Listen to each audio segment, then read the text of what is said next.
December 13th, 2022 Parks and Rec Commission meeting, special meeting this evening.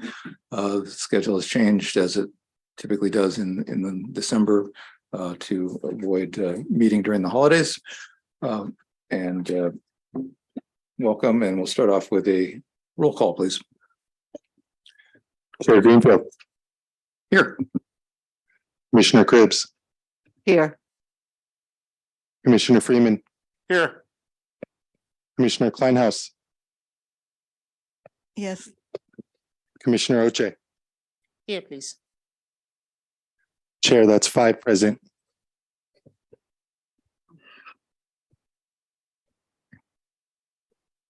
Thank you.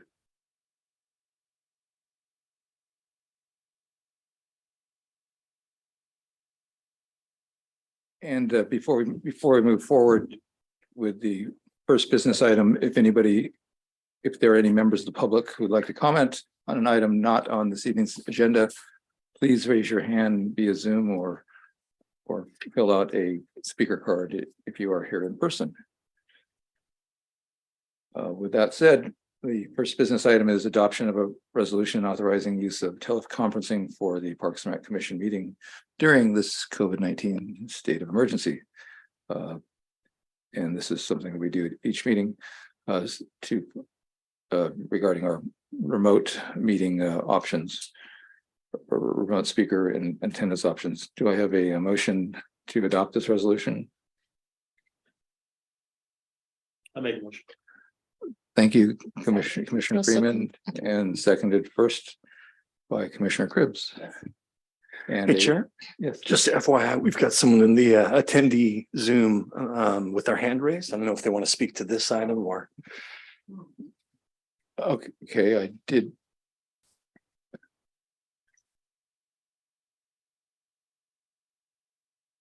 So I can see that Nate Blair has his hand raised. If you're looking to speak to this item, please lower your hand, even though I just asked you to raise your hand. Okay, I can see that you want to speak to during public comment. So let's go ahead and with this vote. Chair Greenfield. Yes. Commissioner Cribbs. Yes. Commissioner Freeman. Yes. Commissioner Kleinhaus. Yes. Commissioner Oche.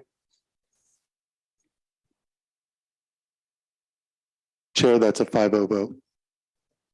Thank you. And now is the opportunity for public comment for members of the public wishing to address the board on items not on this evening's agenda.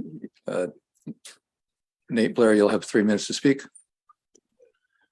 Thank you, Commissioner. Appreciate the time tonight.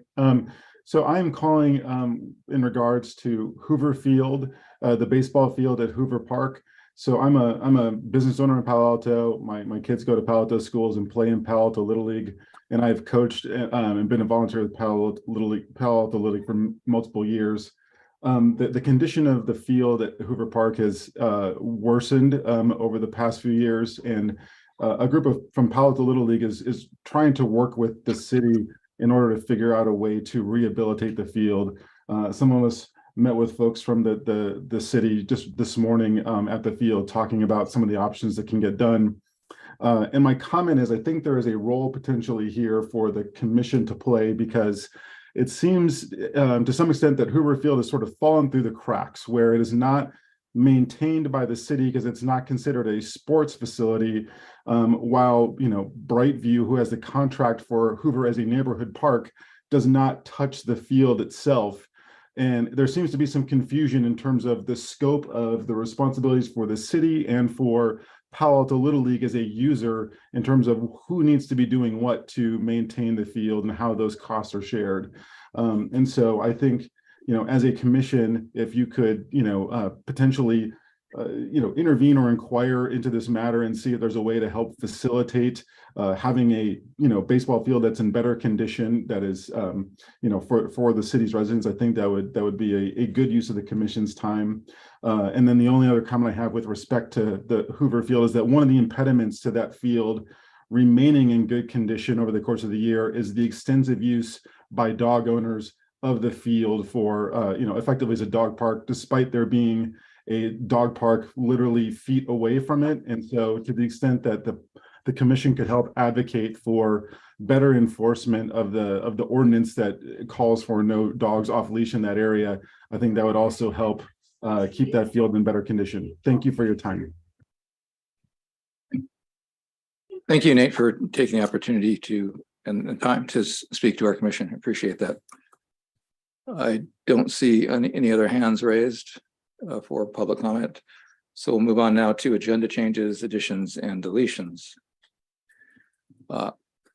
Given that the minutes were just for the November meeting were just presented to the commission this afternoon, I'd like to recommend that we delay the approval of these draft minutes until the January meeting. Okay, and any other agenda changes, suggestions? Thank you. With that said, we will then move on to the department report. Good evening, Darren Anderson, Community Services Department. I've got a brief update for you this evening. The recruitment update, as usual, we're still recruiting for a park maintenance position, and we're recruiting again for those hourly open space technician positions and our budget analyst. An update on the JMZ. As of November 22nd, the daily flamingo feedings are now back and they've resumed. That's 11 a.m. and 3 p.m. You might remember there were risks to the bird flu that had caused us to temporarily stop that. The holiday toy drive, if you want to donate to the yearly toy drive, you can drop off locations at the fire stations and the libraries in Mitchell Park and the community center. I believe tomorrow is the last day to drop those off. The holiday decorating contest, again, tomorrow's the last day for that one to register. Judging is going to take place December 16th through the 20th. And you could find out more on cityofpalo-org/decorating contest. An update on the infill at Mayfield Soccer Complex. The contractor completed all the work on the north field, and that's now open. And they're starting work on the south field. He had to stop due to rain, and we'll have them resume work this Thursday. We don't have a firm date for when the project will be completed, mainly because of the weather, but we anticipate being able to reopen it by the end of next week. And the Magical Bridge Playground, that improvement project is complete and the playground opened on December 1st. And Chair, that concludes the staff report. Thank you, Darren. Do any commissioners have any follow-up questions regarding the department report or any other specific questions for the department?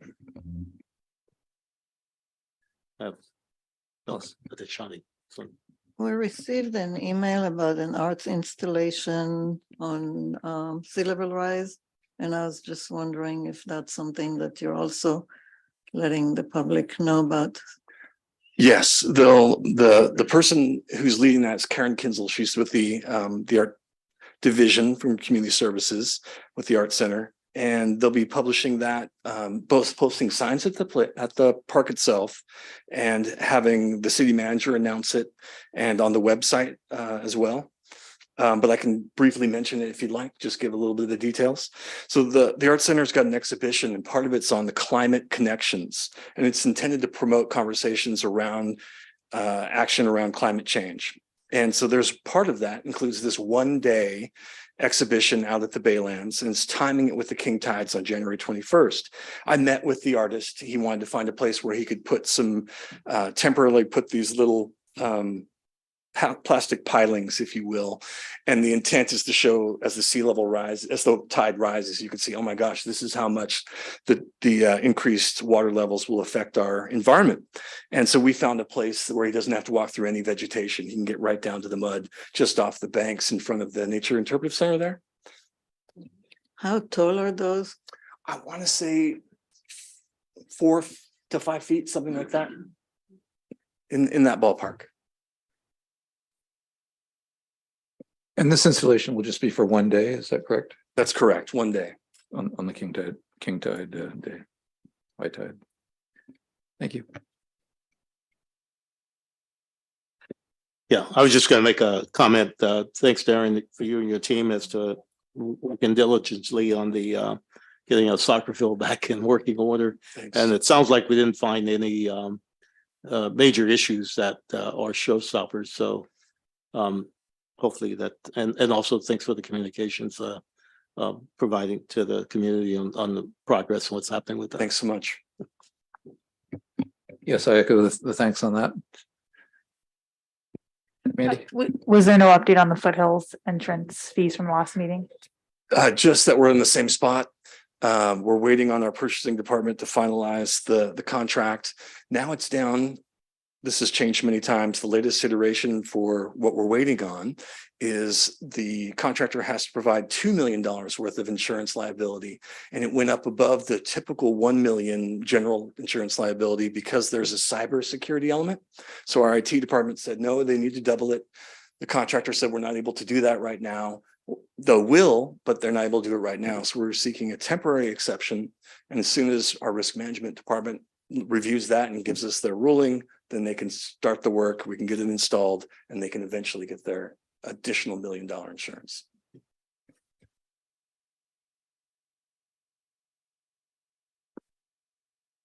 Thank you for the update, Darren. It's an ongoing saga. Any other questions or comments from commission members? Okay, then let's move on to our next item, which is the Advanced Water Purification or AWPS presentation and discussion. Great. Well, my colleagues are setting up. Let me do a couple introductions. We've got Diego Martinez Garcia, and he is the associate engineer with Public Works, and Tom Kapuscinski, senior engineer with Public Works. And online, their consultant, Bob Norbutis, who's a landscape architect with Siegfried Engineering. And I just want to take a moment to acknowledge my Public Works colleagues here for bringing this item to the commission. Realize this is not on parkland, so you didn't necessarily need to, but as we talked about it, you wanted to make sure the commission was aware of it due to its proximity to the Baylands. So I really appreciate that and going the extra effort to get some feedback from our commission and keep our community and our commission involved and aware. So thanks so much for being here tonight.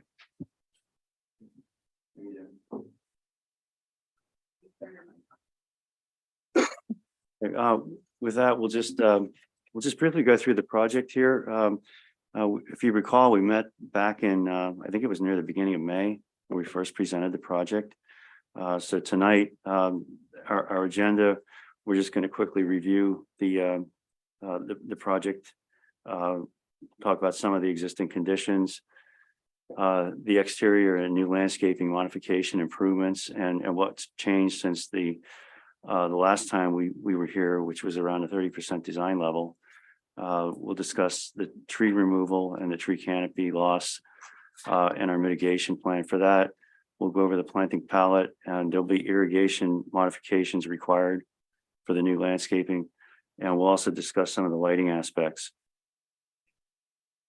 So the purpose of the project, as we discussed before, was to improve the quality of the recycled water, trying to attract more users to use the recycled water from the facility, and hopefully offset some of the potable use throughout the community. Regarding the landscape requirements, our consulting engineer Black and Veatch, and in particular Siegfried, who is the landscape architect on the project, they've adhered to the design guidelines and principles of the Baylands Nature Preserve design guidelines. These next few slides are just a few shots, photographs of the existing corridor going back through the Baylands, from Embarcadero Road, of what it currently looks like.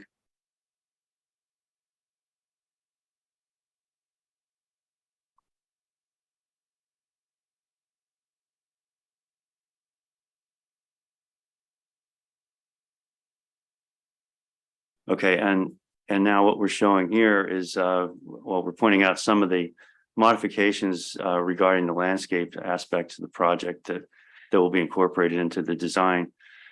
There's going to be a sound wall, 10-foot high sound wall with an architectural effect to it. It's not just going to be a concrete block wall. There will be a minor relocation for the walking path around the facility. We've tried to tighten up the the screening of the facility by on the newer design by incorporating more trees and shrubs into the scheme. More of a naturalized planting of shrubs and that along the pathway. And there will be modifications, of course, to the irrigation system that's out there now in order to accommodate all the new plantings. And there's going to be an informational placard mounted out there so that such a passersby can get some idea of what's going on with this new facility behind the wall.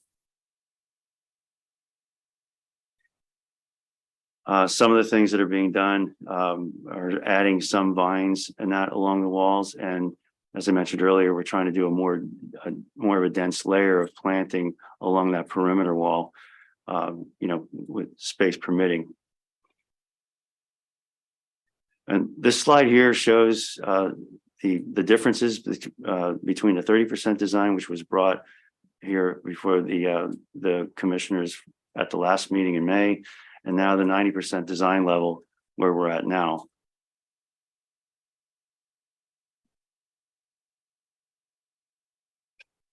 And that's just an overview of the entire facility.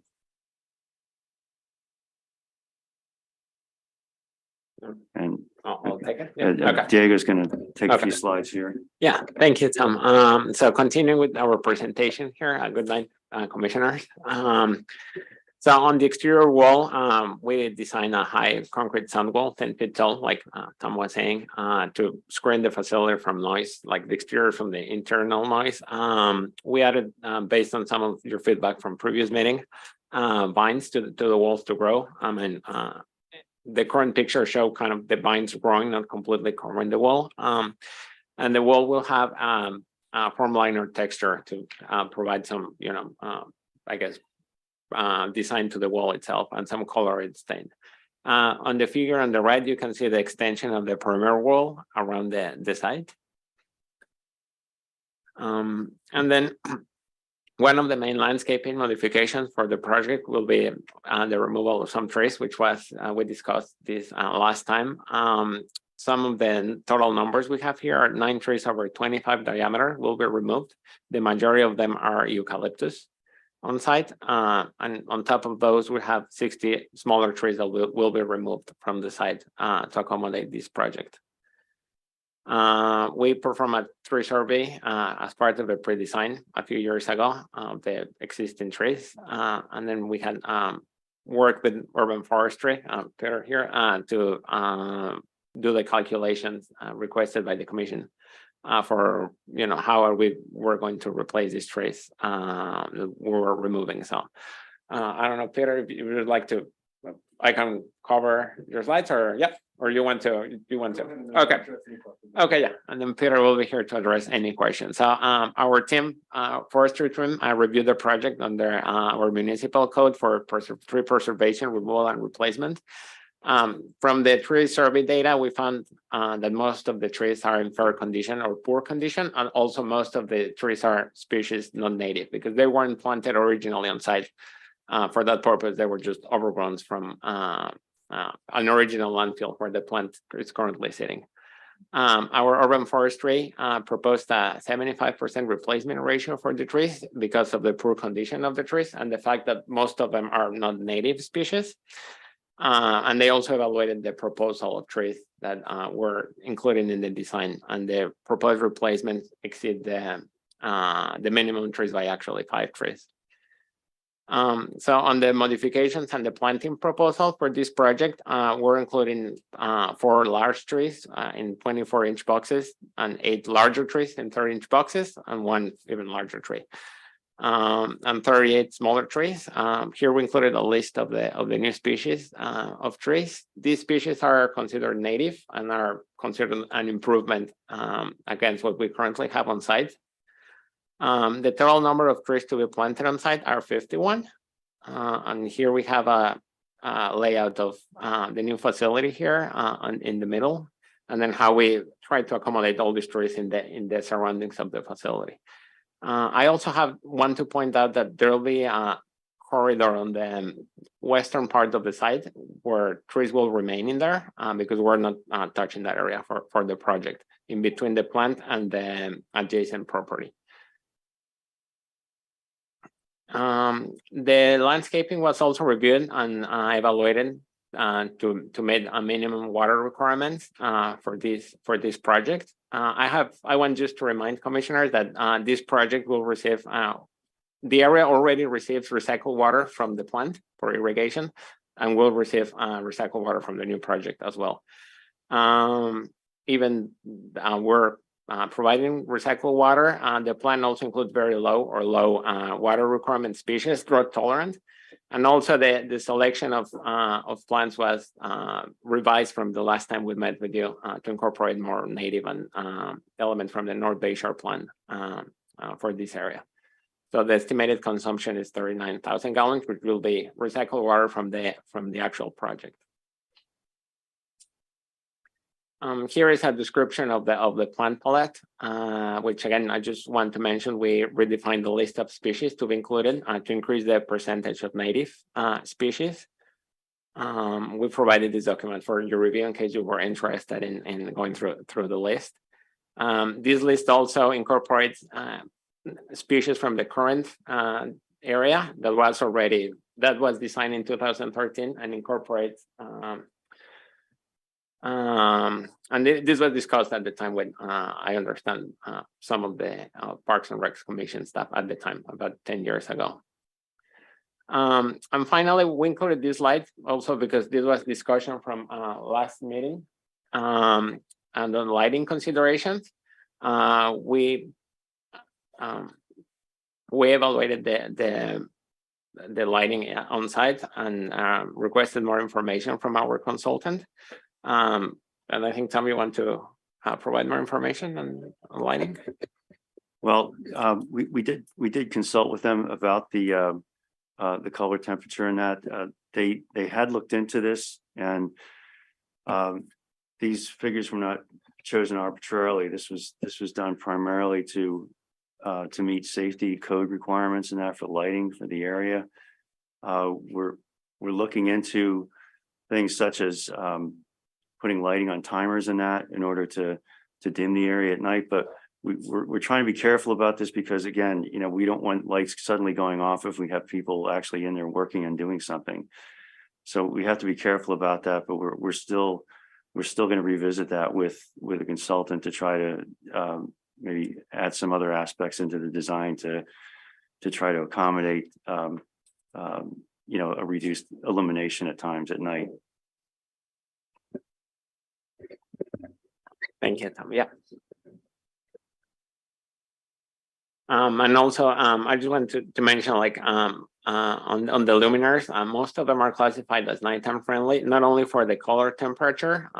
We had some information from our commissioner on the color temperature, but also on the way the light is projecting from the lamp directly downwards to the project area versus, you know, all over the place outside of the working area. And then finally, we just wanted to provide next steps for the project. That's so you know, kind of timing on this. We're still going on finance evaluation with our partner. This project is being built in partnership with the city of Mountain View because they also receive recycled water from our plant. We're planning to complete design in January of next year. And then we should mention too that the planning department also is reviewing this. They've distributed this to the various departments and that for their input. We're waiting for their comments, which we're expecting soon. And then we're going to try to wrap up the design here in January. And then that followed by that, we have to go through permitting. And at this point, we're estimating that construction may start near the end of 2023 and about 2 years to complete the project after we get into the construction.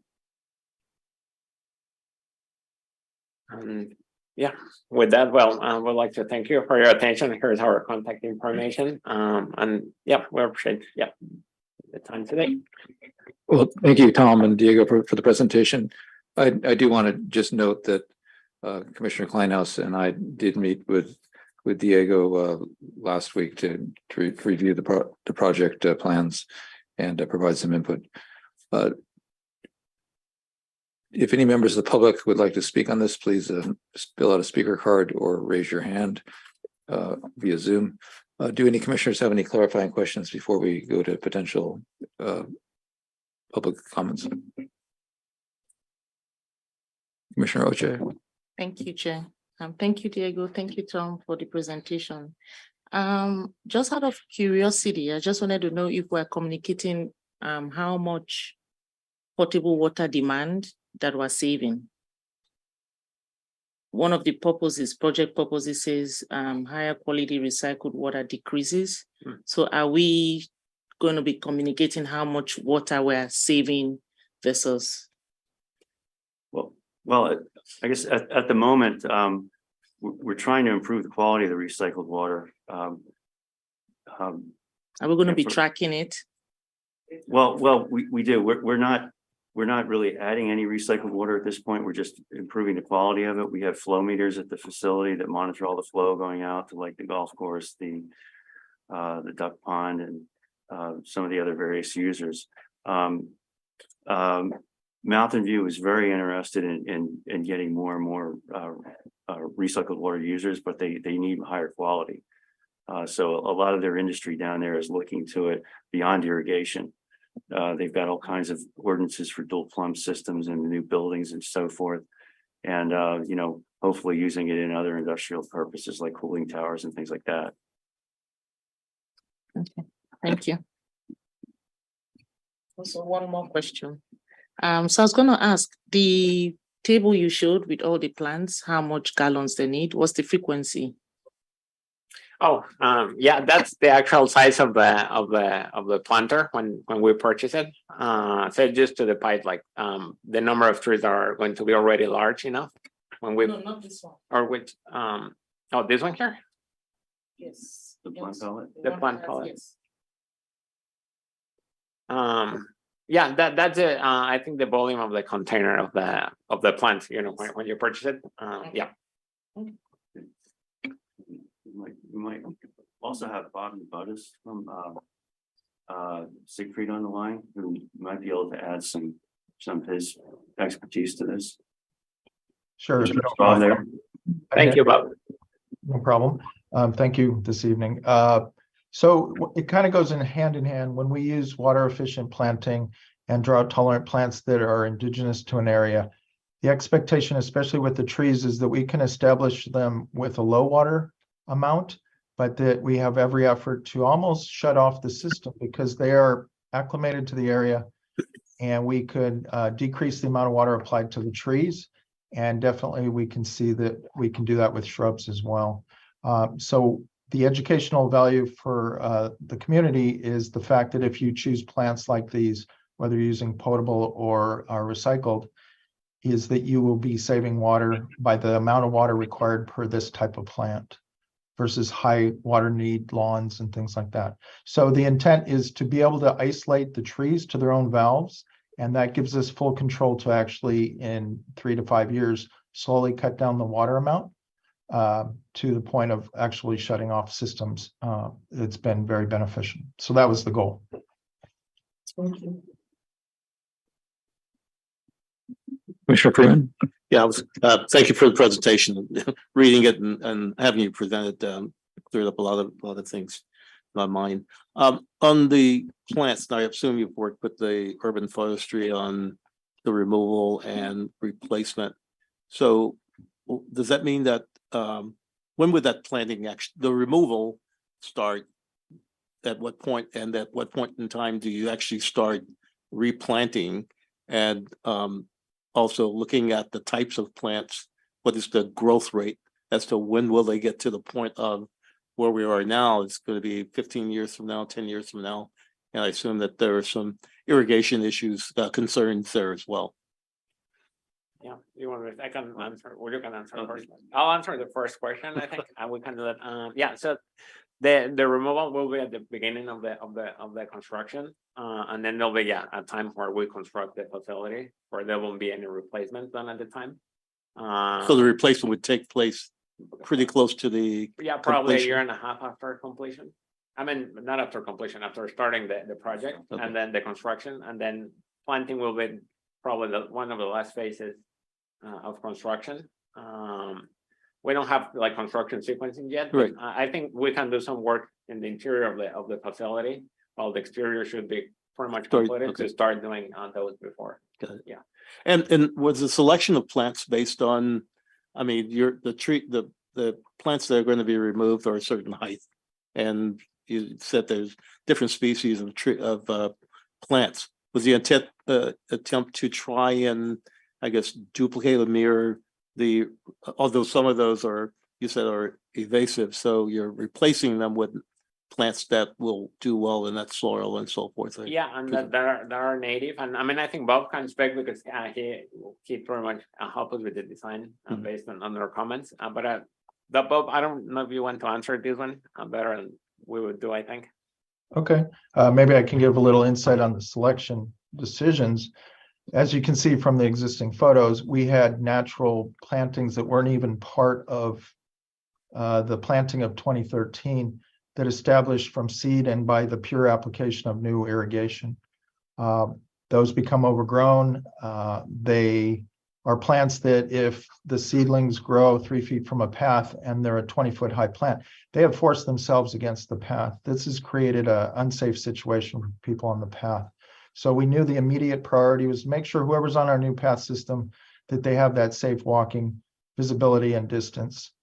We knew the path needed to stay detached from the street so that there was a safety corridor of landscaping for them versus the vehicles. So we weren't going to move the path away. So as soon as we clear the vegetation and brush from that area to expose the construction, our planting palette was the refinement since our last presentation to you was to make sure we use plants that kept their height or control in more of a clumping pattern, but that if we needed plants to stay under 3 feet high next to the path, that they actually would do that. So the varieties were selected for that reason. We also will make sure that planting is placed at least 2 feet away from path edges so that the natural spreading growth of these plants will creep towards the path, but not take over to a constant maintenance problem. So we have generalized that planting that we have a safe corridor for walking, but we know the rule was please screen the facility. So when we had these kind of shape changes to the wall, the intention was to find efforts to create pockets of expanded landscape and relief so that we can get some height in some larger shrubs that are 8 feet away from the path, but allowed to grow 16 feet tall, as you can see in the rendering. So every chance that we can expand that distance, we did bring in some height with shrub groupings that want to grow more in a vertical growth rather than a horizontal.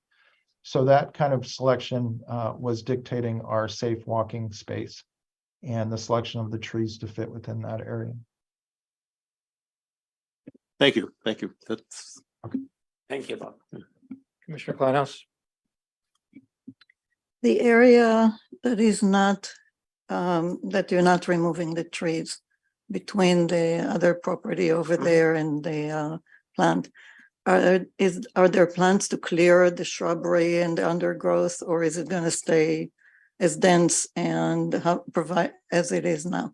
Yeah, I think so far as we know, there are no plans to do any. Yeah, we'll try to minimize that area as much as possible. So can there be something in the specs that say don't touch? So people will not feel over enthusiasm about cleaning stuff that doesn't need to be cleaned? Yeah, definitely. At least in the drawings and the landscaping removal drawings. This one's here. Yeah, so we already kind of marked with, I guess, dark gray on the top of this drawing. The trees that need to be cleared, and then the trees that are remaining are all this section here with white. Yeah, but that doesn't mean that somebody that comes in will not decide to just clean it so it will look cleaner to the eye, which makes me, I can't help but say that using the words overgrown and force against the path, in some places that's by design and it provides habitat. So it's with great sadness that I see the space between and the fact that everything needs to be so clean and away from the path. I have a question about the lighting again. Where is the code that requires 4,000 Kelvin for the color-related color temperature? From what I've seen, at least in the readings that I've seen from Title 24 and other codes, there is no requirement for that level of blue light, and it's not unsafe to provide 2700 Kelvin. And so I don't understand why create a source of extremely harmful light in the Baylands. And it's harmful to the people that work there, and it's harmful to the plants, and it's harmful to the animals. So why can't you? Excuse me, Sorry. Commissioner, I think this is All right, probably I'd like to beyond, see the I think it's beyond the scope of clarifying questions. So we Okay, can get so into- where is the code is the question. So we'll get back to that. Commissioner Brown, did you have a question? More comments. So do we have any members of the public to?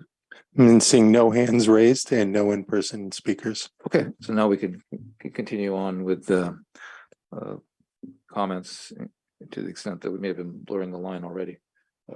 So Commissioner Kleinhaus, would you like to So, continue? yeah, I'd like to know where the code that says that you need to use 4000 Kelvin in a place near the Baylands or anywhere really, because everybody, cities that are looking at being, even the city of San Jose, never mind Cupertino or other cities, are looking at 3000 in the highest and 2700 in places where you don't need the highest possible. So why go to 4000? Just say we'll get that code requirement for you. We have talked to Black and Veatch about this, and forgive me, I'm not a lighting expert, but it's my understanding that they felt in their interpretation of the code that the 27K was not going to be adequate. So 3000, why 4?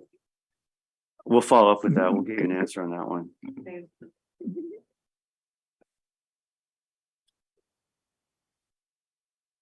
Are you finished, Commissioner Kleinhaus?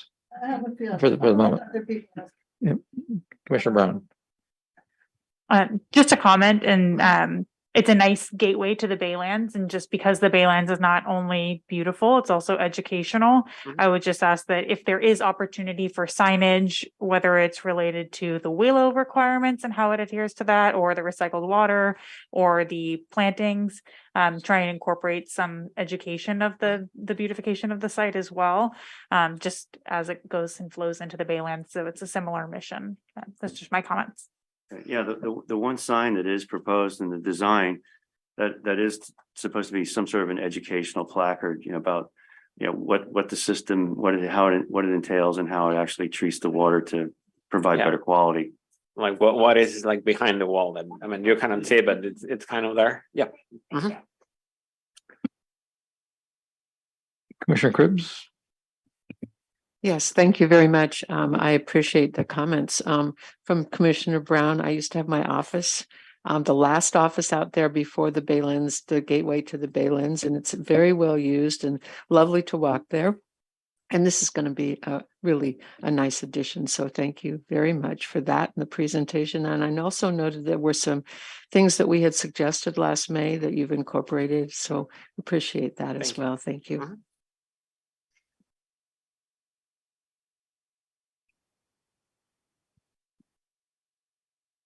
Who would like to speak?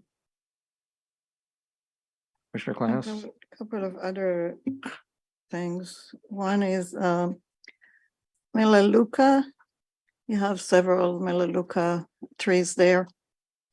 I tend to like those paper bark trees, but I think they've been shown to be invasive in Florida.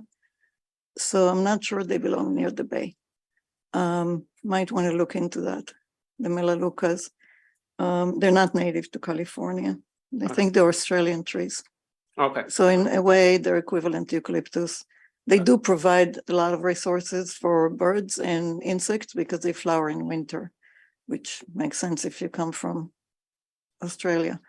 But they may be problematic in this location if indeed they can start escaping into the Baylands. Another thing about the plants is might want to look at the plants that the Public Works planted on the other side of the water facility. they did a project on the other side, and so maybe you can see if all of these plants in this list are successful on the Yeah. other side of the Yeah, actually, in 2013, I believe, all this portion of the plant was also landscaped, Mhm. and I understand the plant palette was also. I don't know if it was brought to this commission back then, or at least got some feedback from a few experts on societies and members of the public at the time. And I understand some of the species are going to be the same. reintroduced. Yeah.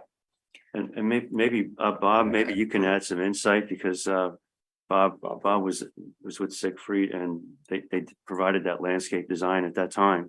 Yeah. Okay.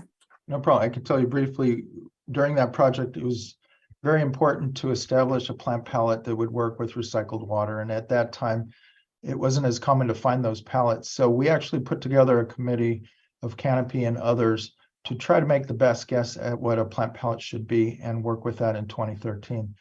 We also combined that with the fact that the interior tours were to relate not only the facilities, but also an education to what the community can use in their own gardens for plants and how these plants do grow well with recycled water. So we always follow it up and continue our visits to our sites to find out what plants do very well based on a location. The same plant somewhere else may not succeed, but we are using that as a great tool to find the best success for our plant palette on the exterior as well. That's good. Thank you. My notes.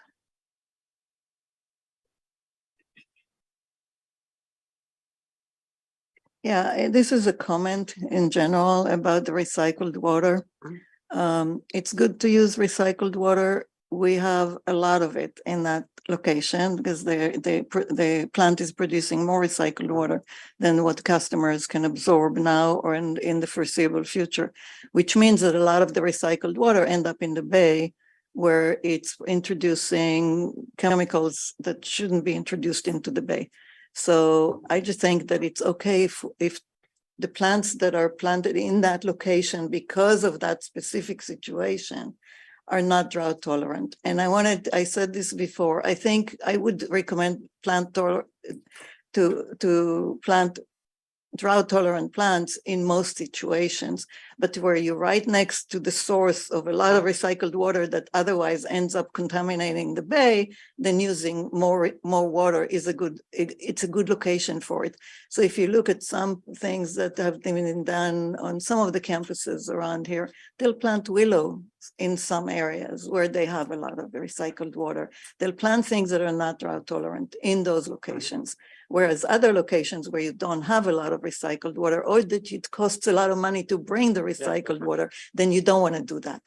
And so just keep in mind that sometimes, it's in a matter of education, not everything needs to be treated in the same way. In that specific location, we have excess of water that if a plant can tolerate it, then I don't see a reason not to use it. That's what I have to say. Joy? I already. Okay. Thank you. Sure. I have some questions and comments. Starting off with the schedule, could you give us an idea of why construction takes 2 years? That seems like a long time. Can you walk us through it a little bit to give us a feel for that, please? We originally were looking at maybe an 18-month schedule. But there's some other factors that are coming into play now, particularly supply chain issues. One of them being heavy electrical equipment. We're seeing that on a lot of our projects right now. So we factored in some more time for that and also for permitting. Okay, thank you. And so you're looking to have the design complete next month, and then you're going to city council for approvals. Could you explain the various approvals that city council will be required to provide before you can move forward through various steps in the process? Well, we know we have to go to the architectural review board and gain their recommendation of the project, and then it would go to council. we're not going to be ready to go to construction right away. There's the financing aspect of the project that is still ongoing. It's going to take probably some time to be worked out. And it's not just Palo Alto, it involves Mountain View as well. So it's just going to take some time. And our best estimate at this point is probably near the end of next year that we might be ready to actually go to construction. Okay, and so what approvals will city council need to give? Well, they would be approving the construction contract. And again, at this point, we're just not going to be ready to go to them with a construction contract because we're still trying to work through the financing. Right, so first city council needs to approve a certain amount of money to proceed. Well, the project is going to be funded by a California SRF loan, low interest loan. We'll need a resolution from council to pledge repayment of that loan. But the construction cost has gone up from what was initially estimated before we even got into the design of the project.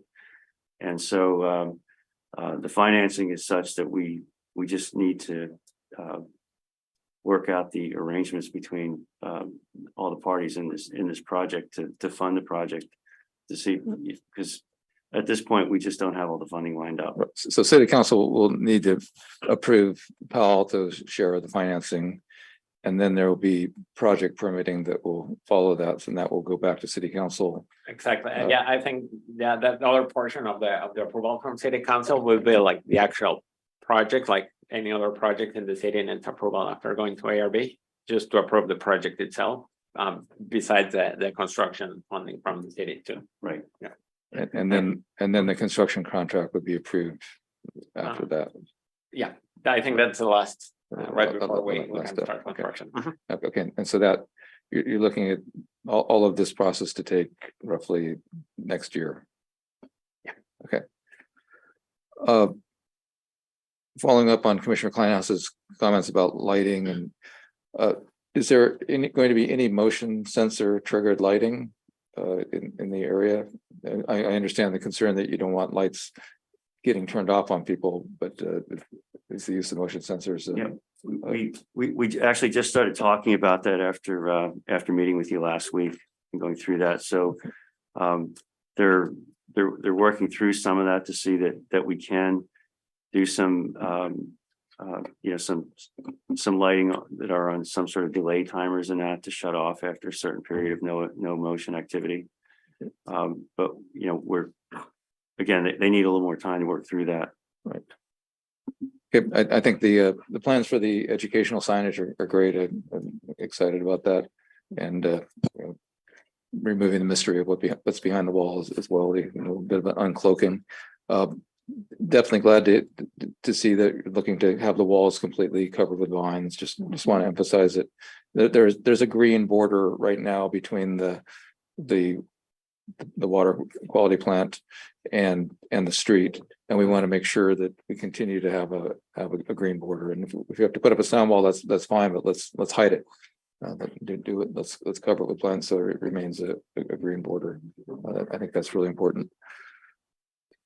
Regarding the tree replacement ratio of 75%, is this the number of trees, or this is the net canopy that's getting changed? And I'm interested in understanding the basis for this 75% number as opposed to a 100% number. Yeah, Peter's probably the best one to answer that. Welcome, Peter. Thank you. So when the project came to urban forestry a couple of years ago to do the inventory of what was there, it was discussed based on the species composition and their condition that a 75% replacement ratio would be acceptable. So this was number of trees, not canopy replacement. So most city projects would require at least a 1-to-1, but because of the condition and the species selection, it was degraded to 75%.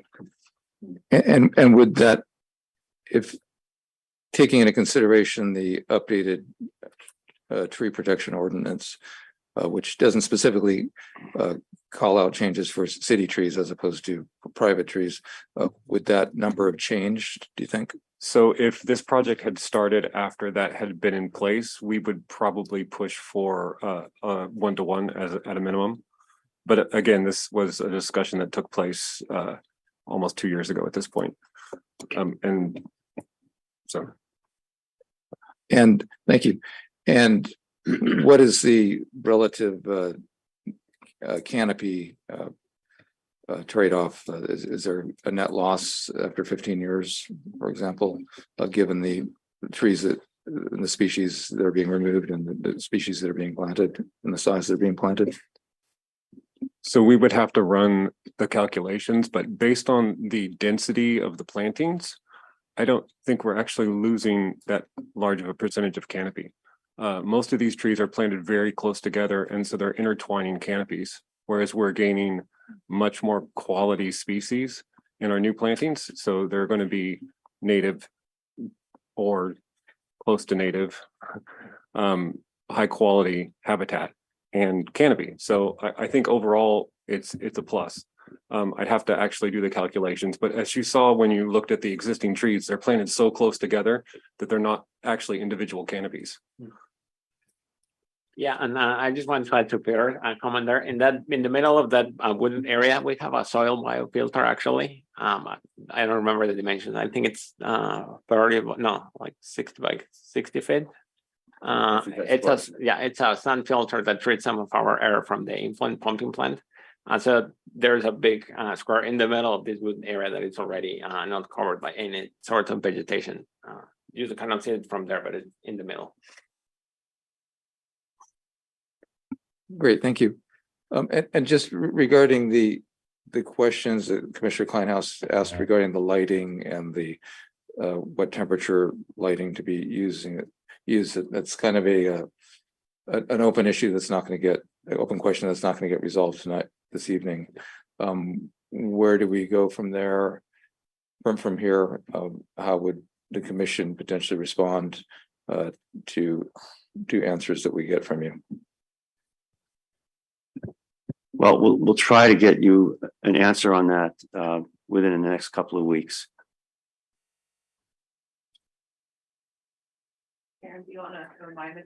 Yeah, one other way that this could go forward, something we had been talking about for a while on the staff side, is the comments that you share get passed on to the remaining boards or commissions or councils that will do the review. So during that permitting process, it'll be conveyed that the Parks and Rec Commission is concerned about the lights, and then the ARB, who has oversight over that kind of thing, can say, here's our findings. So I think ultimately would be these other boards or commissions that have review and approval steps. That's good.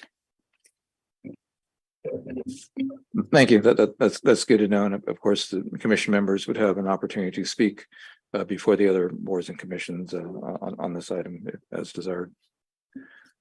Commissioner Kleinhaus, do you have more comments? A question.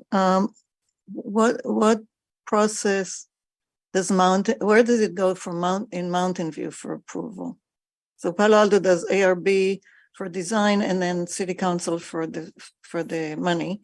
What about Mountain View? Mountain View, because the project is not built and it's built in Palo Alto, I think their approval process will be just the funding part of it. They're funding 75% of the project because that's how much recycled water will go to Mountain View or currently goes. So the City Council have to approve the construction part of the project. Okay. And do they have to pay for the water afterwards, or that just the upfront cost? We're discussing that still, Okay. That's All right. early discussions in the department now. So just one comment. In San Jose, there was a bridge that they needed to have lighting because they come in at night to do some work there on the water pollution control plant. And they agreed, instead of having permanent lighting or even motion sensor lighting, to just have a switch. Workers come in, turn the switch on, worker leaves, turn the switch off. Not very highly technological, but a viable solution. So please consider that.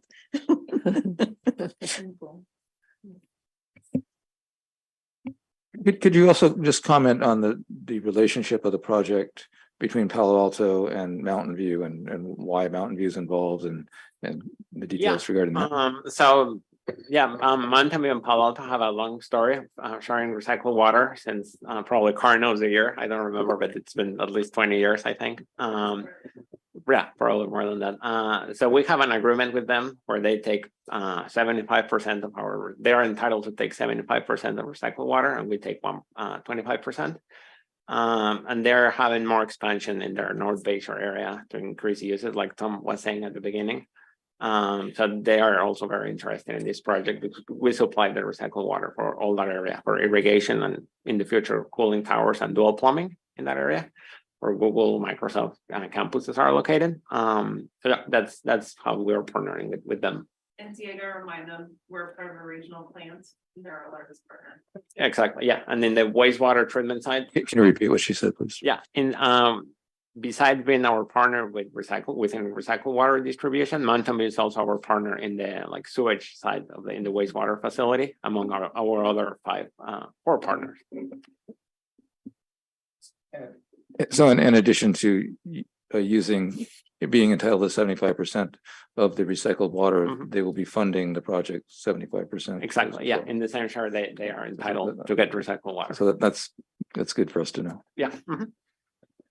Any other comments or questions from the commission? I just had one question about, do we know yet sort of how much this whole thing is going to cost? I missed that if we did. Yeah. You didn't miss that. Yes, we do. At the moment, the project's going to cost around $56 million. 56 million? Correct. But that's in today's cost, 2 years from now, a little bit more. That's possible. Probably. Yeah. Thank you.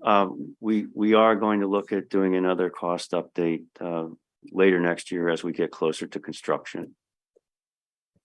Thank you very much. Anyone else? Well, I want to thank you very much for coming back and speaking with us and the updates to the project.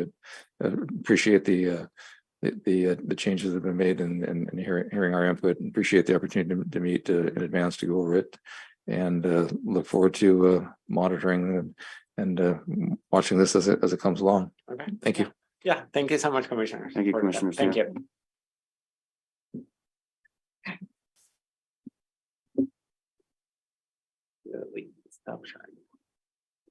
The next item on our agenda is the annual urban forestry update.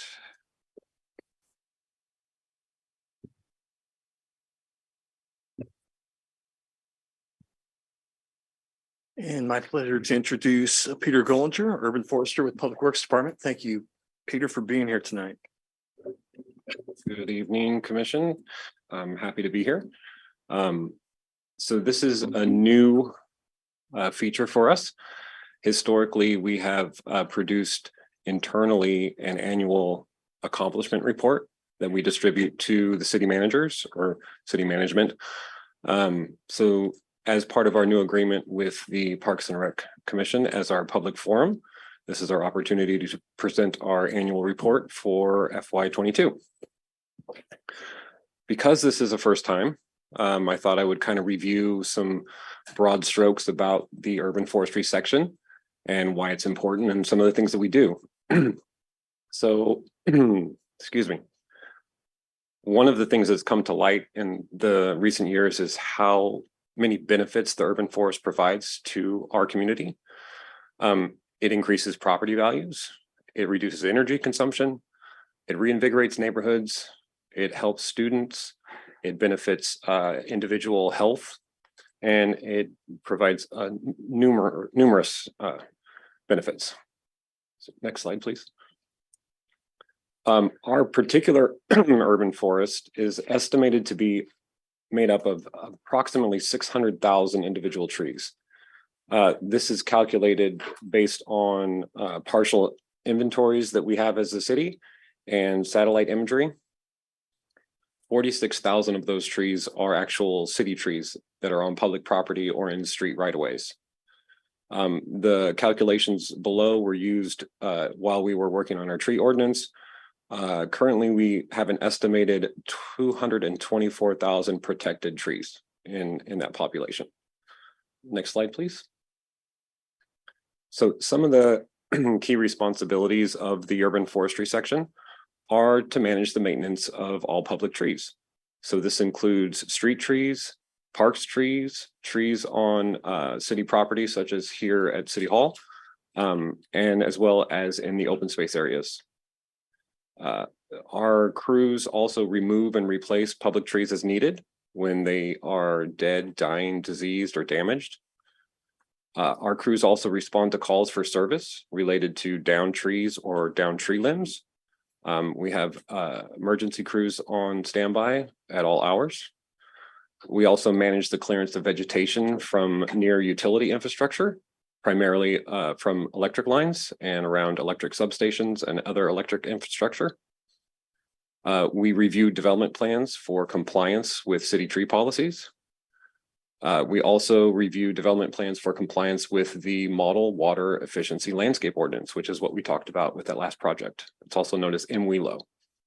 And we respond to resident calls regarding public trees. So that's requests for service, questions, concerns. Next slide, please.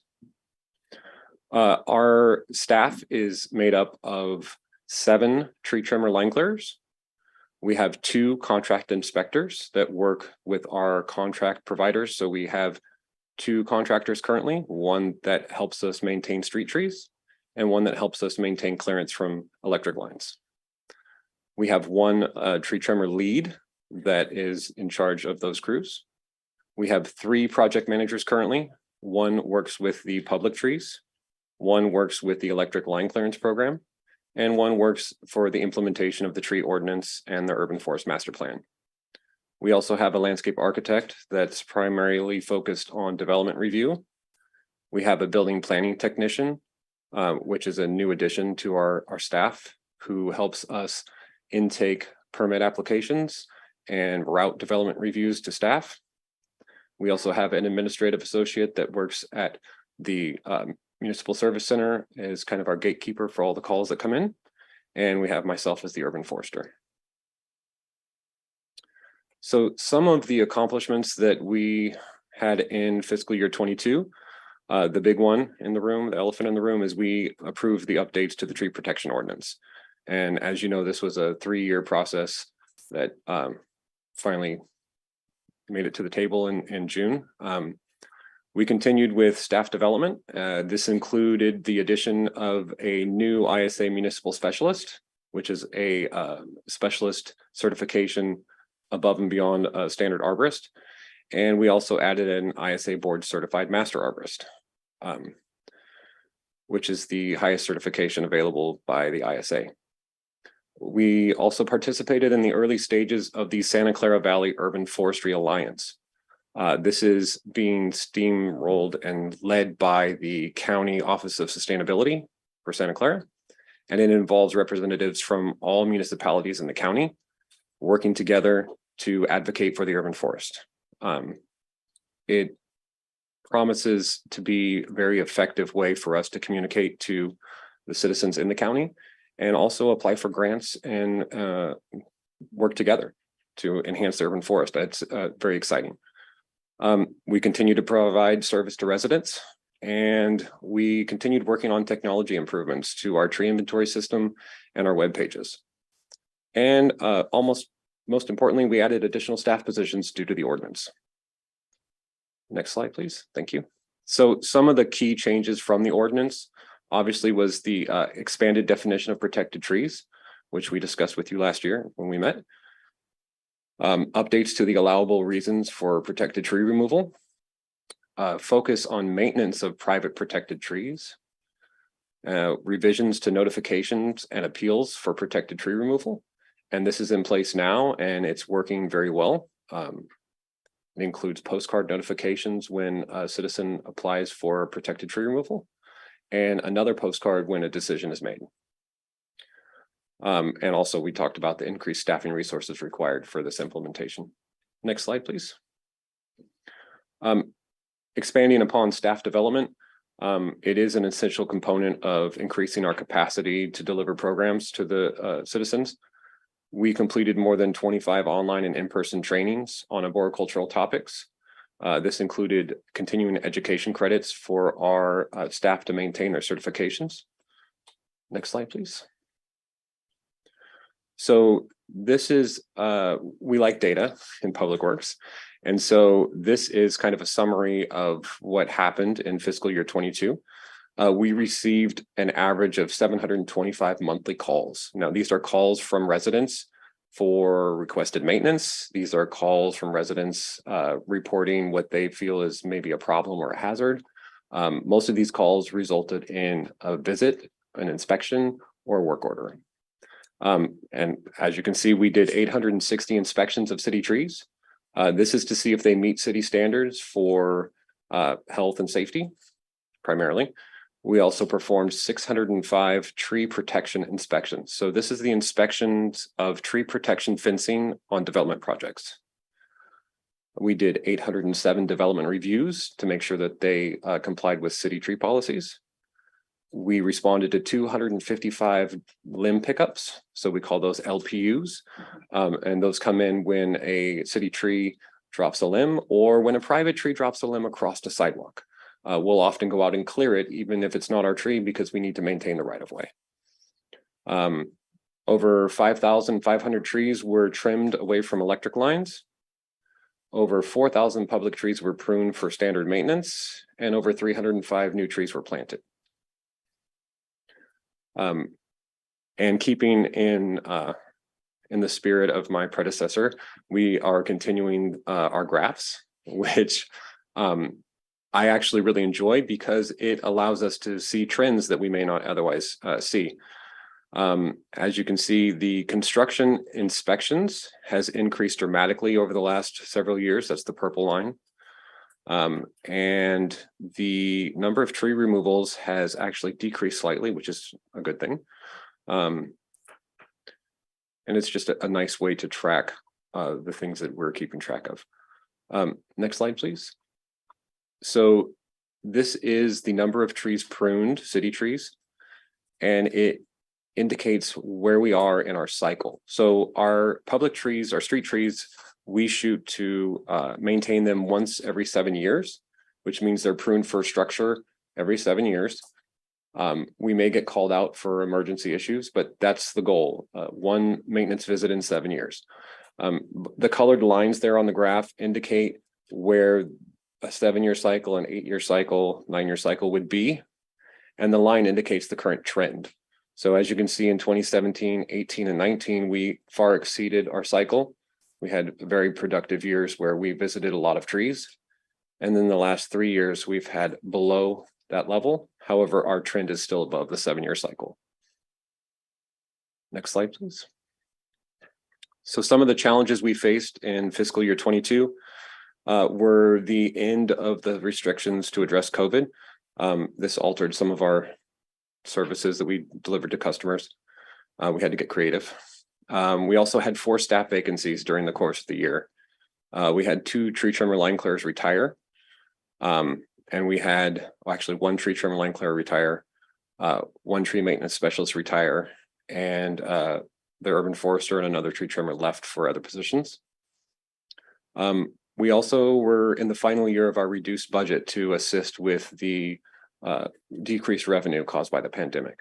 So because we had an excess in pruning the previous years leading up to the pandemic, we were able to survive 2 years of half budget for our street tree program and still maintain our 7-year cycle. So this coming year, we're on full budget, which should allow us to maintain. And also we had continued drought conditions. We wouldn't know it by this last week, but it's definitely affected the long-term health of all of our trees. So looking ahead to next fiscal year, which we are in now, obviously this report was started back in the summer when everything was fresh. We're about ready to launch our new online tree permit process, which incorporates all the new elements of the updated tree ordinance into our system. So this is going to automatically trigger notification. It's going to have a built-in delay between notification and inspection to allow those postcards to reach residents before we make a decision. So all those things are in place and ready to go live, hopefully by the first of the year. We're working out the kinks right now. We are still waiting on the updated tree and landscape technical manual. This has gone through several issues with the revisions from the ordinance. The draft we had before we passed the ordinance was based on the previous version of the ordinance, and it's required more updating than we initially anticipated. Hopefully we will have that available for review and adoption within the next several months. I'm hoping by the end of January. We also hope to roll out in January the designated arborist list protocol. So this is going to be a list of approved arborists to work on development review projects. The intention is to allow as many qualified arborists as possible to be on the list, and only remove them if we find that they're not meeting arborist standards on the reviews. We don't want to be open. We've also updated the administrative penalty schedule and submitted that to the city attorney's office for review, and it should be incorporated in the next update. I don't know when that update is going to be. I know there's other departments updating their schedules as well. As far as the urban forest master plan implementation, we would like to increase tree plantings in South Palo Alto, both through canopy efforts with our partner Canopy and through city efforts as well. The issue we've run into is we've had very few street tree planting opportunities left in South Palo Alto. We filled up most of our right of way with the easy pickings, so now it's a little more difficult. We are in the process of writing a scope of work to update our public tree inventory. So this would involve a firm to go out and re-inventory our trees, which would provide up-to-date information. We do update it when we do work and enter work into our system, but it's not always, not every tree doesn't get remeasured every single time we visit it. So this is a very important part of the urban forest master plan. It was scheduled to start in 22, so this is appropriate. We also plan to complete the preferred species selection tool. This is in conjunction with Canopy. It will be integrated into their tree selection tool, and it will return preferences for large canopied, native, drought-tolerant species when you're trying to select a tree. And we hope to continue progress of the great oak count and have that completed in the near future. Next slide, please. So ways that you can help, not just you as a commission, but everyone in general can continue to help educate the public on the benefits of the urban forest. Water your established trees first when rationing landscape water. We've all been asked to conserve water, and we often want to just turn that irrigation meter off and not think about it, but we still need to supply water to those trees. They're much harder to replace than your flowers or your lawn. And of course, plant more trees and take advantage of the South Palo Alto Tree Initiative. So you can learn more about that at our trees website and at Canopy. There's a form you can fill out to request a South Palo Alto Initiative tree. And if you have an appropriate site, you can get a tree planted at no cost to you. And just to clarify, that's a private tree Correct. on private, a tree on private property as Correct. opposed to a public tree on a planting strip or Correct. a right of way. We also have a form to request a street tree. So if you do have room in your right of way and you fill out the form, we will come out and evaluate whether a tree will fit. Because we're happy to plant more street trees. Oftentimes, if you have a space where there is no tree, it's often because there's underground utilities or some other issue, but sometimes we find those gems of open space and we'll be happy to come plant a tree. And the resident gets to help pick out what Correct. tree from. We have preferences that we would like to see planted, but we do work with the resident to try and incorporate their preferences as much as possible. We're not going to come in and shoehorn a particular type. And I'm happy to answer any questions you might have. Thank you for joining us, Peter, and thank you for the presentation. I will note as well that Commissioner Kleinhaus and I did meet with Peter as the urban forestry ad hoc in advance of this presentation to share some thoughts and emphasize some things that we thought would be useful to share with the commission. Appreciate your including a lot of what we suggested. We'll go to the commission for clarifying questions in a moment, but if there's any members of the public who'd like to speak, please raise your hand or fill out a speaker card. Any commissioners with questions? Clarifying questions before we get to comments? I have questions, but they're big questions, not I have a Okay. question. Commissioner Kleinhaus, then Commissioner Freeman. The data you showed us that there was 600 construction inspections. Are those mostly for new homes or for a little modification? Like what are the most of these?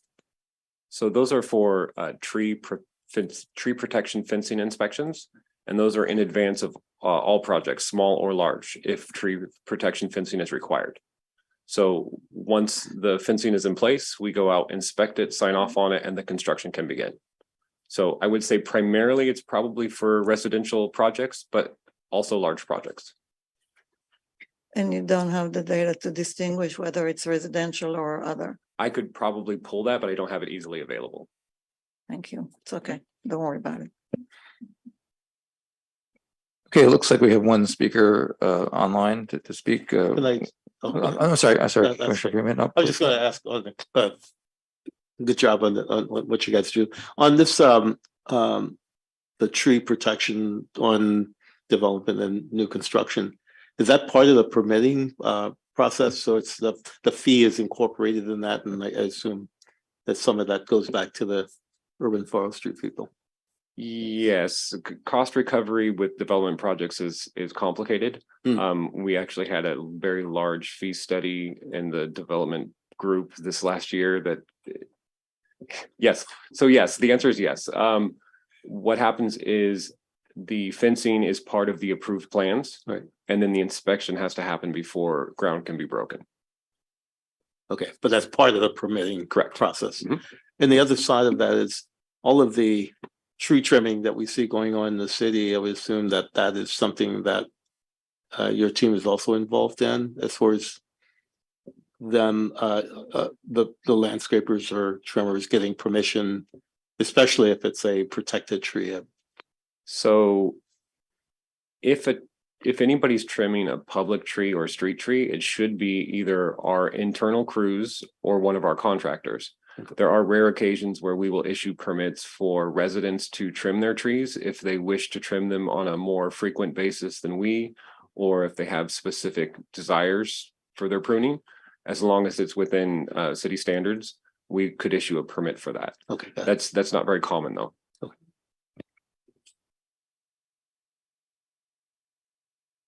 And the cost recovery, the permitting money goes back into the general fund. It doesn't go to your section, just to clarify. We have one member of the public to speak. Winter Dellenbach, you have 3 minutes. Thank you. First of all, I'm absolutely delighted that we have the urban forester in the House of Parks and Recreation Commission, and that it's Peter Gollinger who's doing such a really excellent job as our urban forester. So congratulations to both the commission and Mr. Gollinger for having these yearly reports, and he's doing such a good job. That's the first thing. Second is, could we please have an update as to when anybody in Palo Alto is going to actually know that we have an updated tree protection ordinance? I mean, a few of us do, but I think the majority of, whether it's residents, business owners, arborists,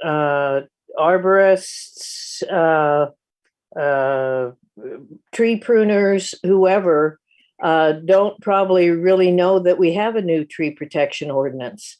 I know that there were going to be inserts. I think there is a plan to put inserts in utility bills, possibly send something out to all the different homes in Palo Alto, possibly to businesses, et cetera, et cetera. And I thought that Canopy had written up those things and those materials were all ready to go.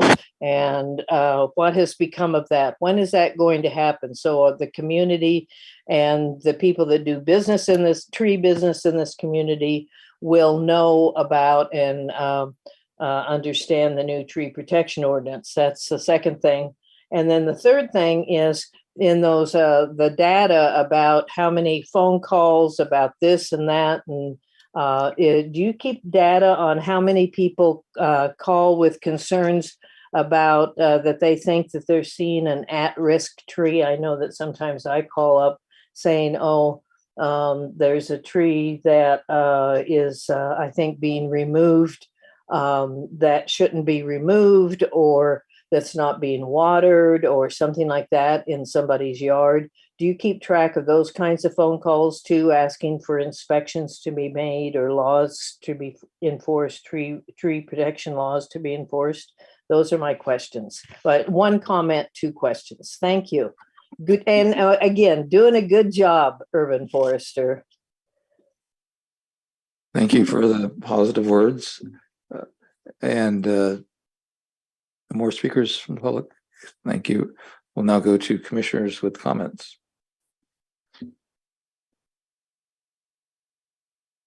Ann? Thank you. It's really fun to see this and have you here, because I was thinking back to the meeting that we had. Some of the commissioners will remember about 3 or 4 years ago over in the library, small meeting when the decision was made, or at least surfaced, to have you be attached to the commission. And it's really fun to see the results of that. So thank you for that. So you mentioned earlier grants. Could you talk a little bit about what kind of grants that you are going for, and where they come from? What kind of organizations are making grants available? Or did I misunderstand? I don't recall mentioning grants. Early on, you said something about getting grants. If not, I can skip that question. No, we are interested in pursuing that, but we don't have any active applications going at the moment. Okay. I was really happy to see the mention of Canopy, and I love it that you guys are working all so closely together. I also wondered if there's any opportunity, or if it's going on right now, any work with East Palo Alto, who's trying to increase or improve their tree canopy as well. Do we have any kind of a relationship with them, or is it all through Canopy? I believe that's primarily through Canopy. We do occasionally meet other folks in the urban forestry realm at seminars or at CEUs or at meetings where we can have discussions. Mm-hmm. But beyond that, I don't think there's any direct involvement with us as a urban forestry section, as far as that goes. Well, I know it's difficult because it's not only two different cities, but two different counties and all of that. But we're always happy to have discussions and support with any knowledge that we can provide, but there's no active agreement. Thank you. And thank you for all the work you're doing. Shawnee? John, go first. Thanks. Joy wants to go first. Thank you. Thanks, Peter. Thanks for the updates. I appreciate the data you showed, over the years, so people can see the trend. I also appreciate the fact that residents can request for a tree. I didn't know that. So thanks for sharing that. I'm glad that I can share an interesting fact with my kids tonight or tomorrow morning about the estimate of public trees that we have in the city of Palo Alto. You shared a public tree inventory, right? I'm just curious to know when that will be available, and would that be shared with the public? So our current tree inventory is available to the public on our website through our tree keeper portal. Okay. So some basic information on all the public trees is available, species, size, location.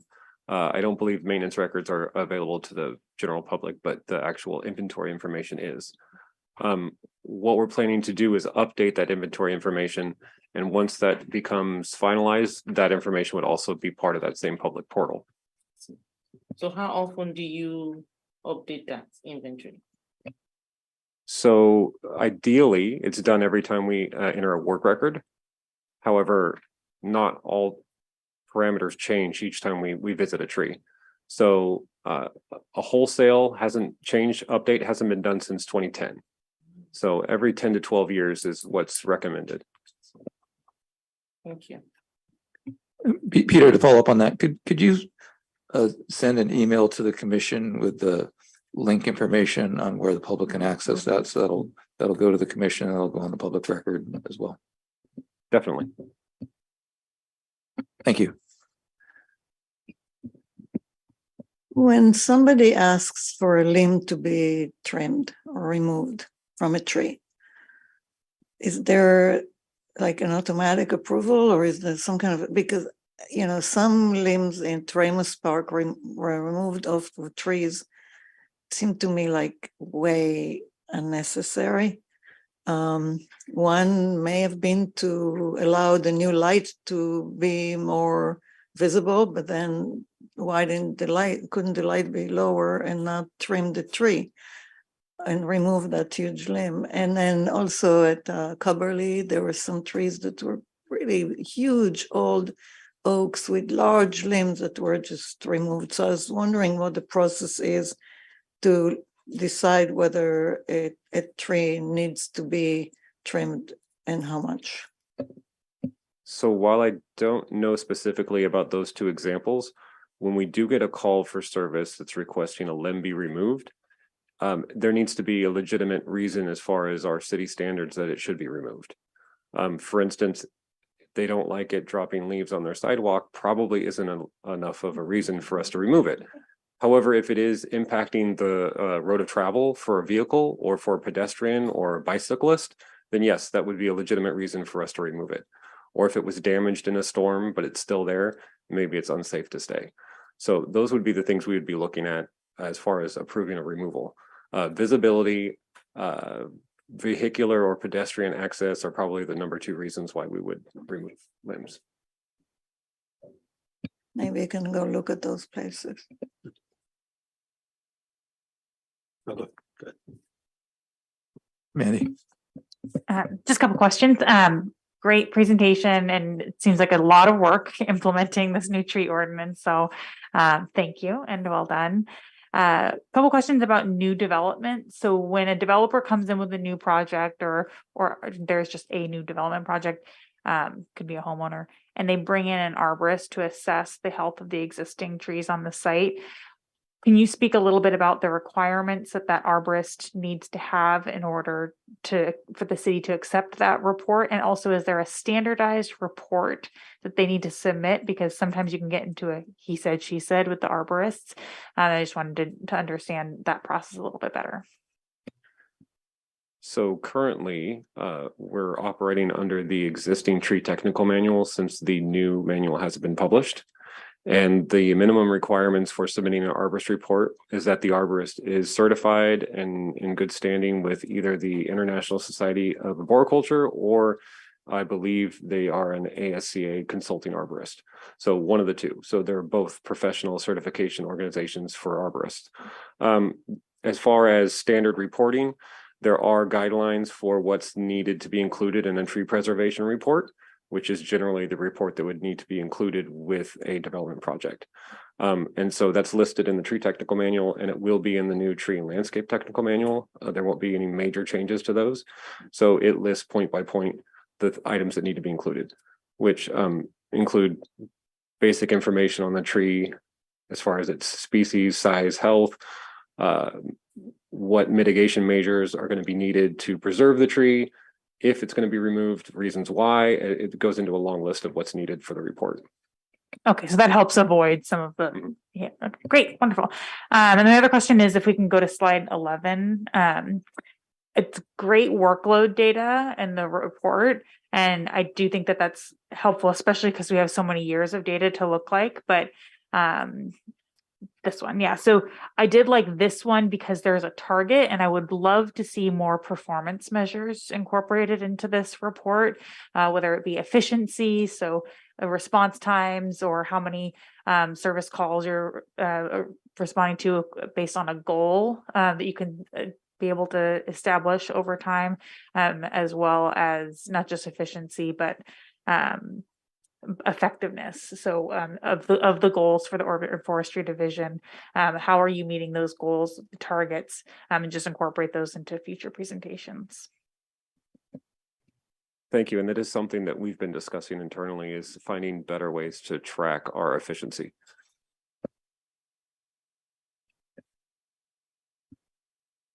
Nellis? Yeah. Again, as everyone else has said, your team's doing an excellent job on, I mean, the fact that there's 600,000 trees, besides what's brought my family here with schools, but the second was the trees, the tree canopies, and continue to do good work on that.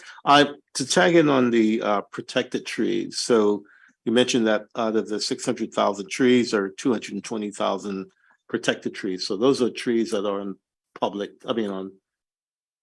land, right? Or is that Both public and private. Oh, interesting. Okay, so you count trees that are like the certain different types of oak trees that are on private land as well on. Correct. So all trees over 15 inches are now protected on the ordinance unless they're high water users or invasive.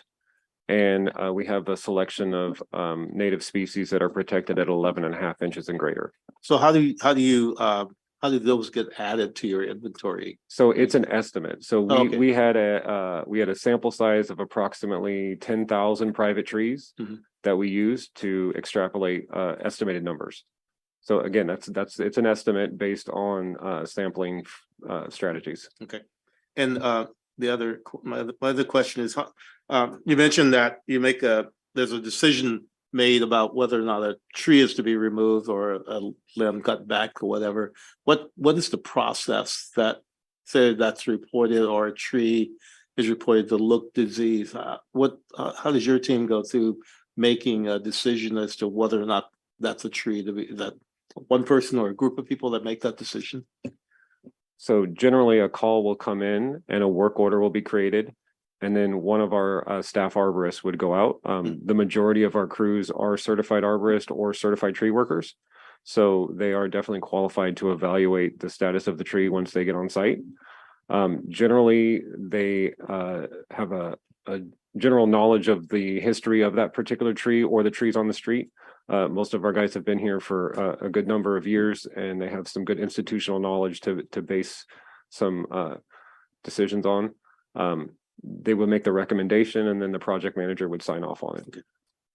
Thank you.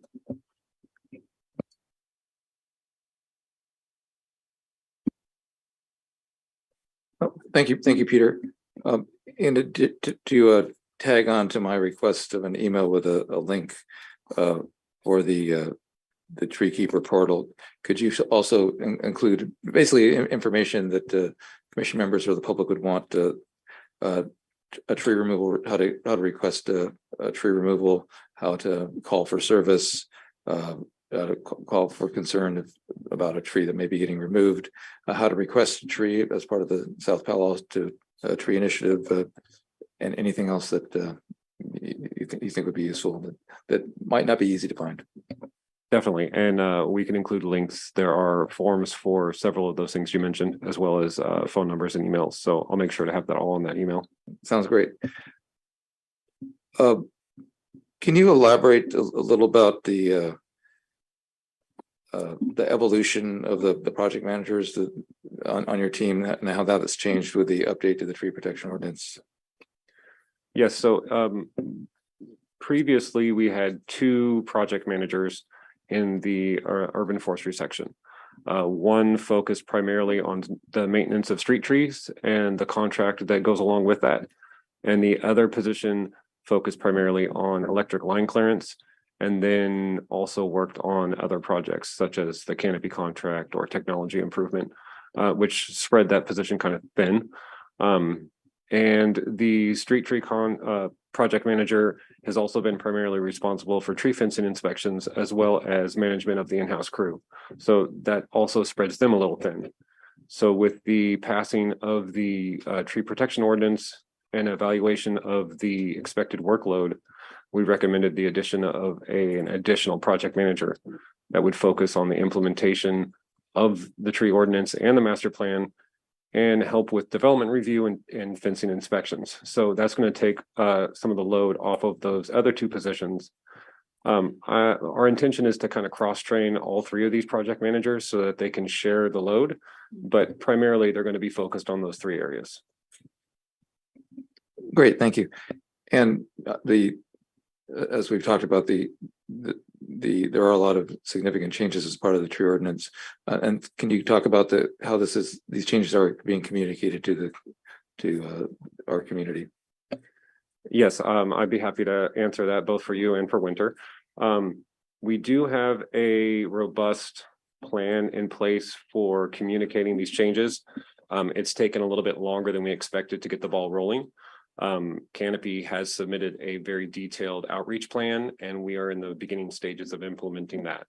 I've reviewed content that they plan to put out on their website and should be reviewing additional content for emails and mailers soon. We've compiled a list of tree contractors internally, and we're going to begin pushing out updates to them. So we have a large list of tree contractors, which we hope to send regular updates to. Again, it's just all taken a little bit longer than we anticipated in the beginning. Thank you. And regarding the updates to the tree ordinance and concerns about calls from members of the public about tree problems, are you expecting to get an increase in calls, and roughly how many calls have you gotten in the past, and has that changed at all since the tree ordinance has been updated on an annualized basis? So I don't know that we have enough data to track that yet. We are beginning to include those in a separate call sheet, primarily due to the mailers. So now that we have the postcard mailers for notification for protected tree removals, we can actually track when we receive feedback for those. So we're going to use that format to also track requests for investigations for excessive pruning or tree removals, etc. But again, as this is a new system, we don't have a lot of data. I do expect to receive a few more. However, a lot of the calls we've received in the past were simply for people maintaining their protected trees. So they'd have a tree crew there, they'd have somebody up in the tree, they'd be removing limbs, and people would start to panic thinking it was a removal when it was actually just maintenance. So we now have a maintenance form that meets the requirements of our new ordinance. So a protected tree owner is required to fill out this form in advance of maintaining their tree. There's no fee. It's just to notify us so we can make sure that we tell residents it's okay, they're just maintaining the tree. It also requires them to read the best practices for pruning of protected trees. So it's an education component as well. In the same manner, there's currently a tree removal list that's posted by the city with advance notice when trees are going to be removed. Would there be any benefit to including a public or a tree pruning list, or where there's a protected tree or city tree pruning that's been approved? So we have without being too cumbersome to outweigh the benefit. We haven't considered doing it for the protected tree maintenance notification. We do try and update the public when we're entering a new area for street tree maintenance or electric line clearance maintenance. And hopefully we'll have a more centralized way to do that with our new system. So. Thank you. That's all the questions I have. Again, thank you for the presentation and the detail, and thank you for all of the work that the section is doing, and I'm really happy to see the relationship between the Parks and Rec Commission and the Urban Forestry section being formalized, and it's more than formalized. It's functional. It's working. Shani, did you have another quick? I wanted to see that graph again, the one that showed the cycles of how many. Yeah.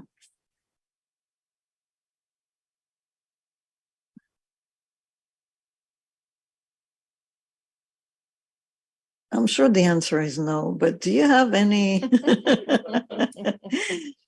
any information that can link like how many trees were trimmed that year versus how many incidents happened or people requested work? I mean, like, you know, how many bicyclists hit their head on a limb in correlation with how many trees were pruned? That would definitely be interesting data to have, but I don't think we have that available. So I suspect that the higher numbers recorded in 2017 and 2018 may have had to do a combination of the area of the city in which they were working and the fact that the contractor was doing exactly what they needed to do. I don't know if we've kind of fine-tuned our specifications as far as street tree maintenance. So our contractor is now primarily maintaining mature trees, whereas our in-house staff is doing the planting and maintenance of young trees and the removal of old trees. So we're handling the beginning of life and the end of life. So that our contractor gets to trim the middle, which allows us to tighten our specifications and get much better bids. So we're actually getting far more value out of our contracts now than we were previously.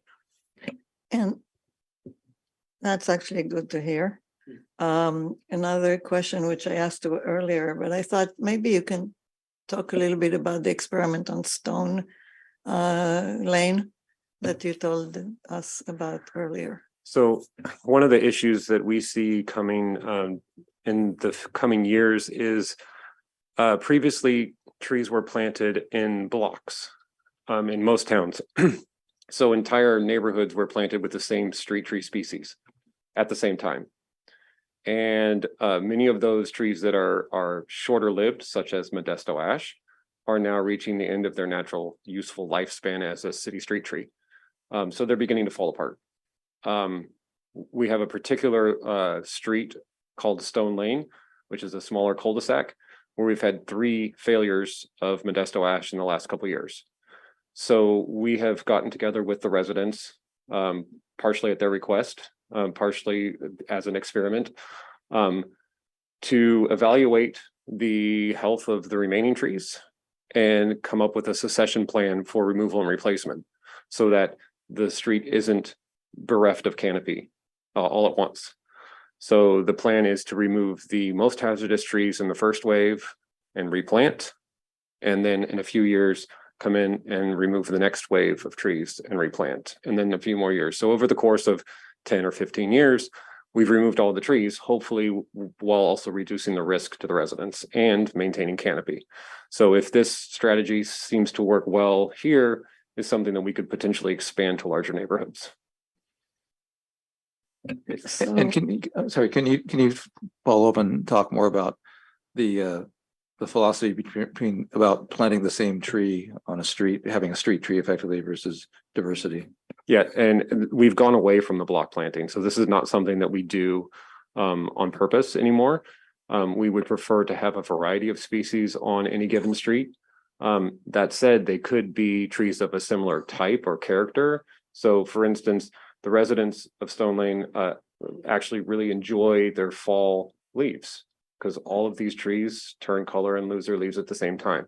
So our intention is to replant with primarily deciduous trees of a similar nature, but of various species, so that we maintain the character of the neighborhood, but maintain more diversity.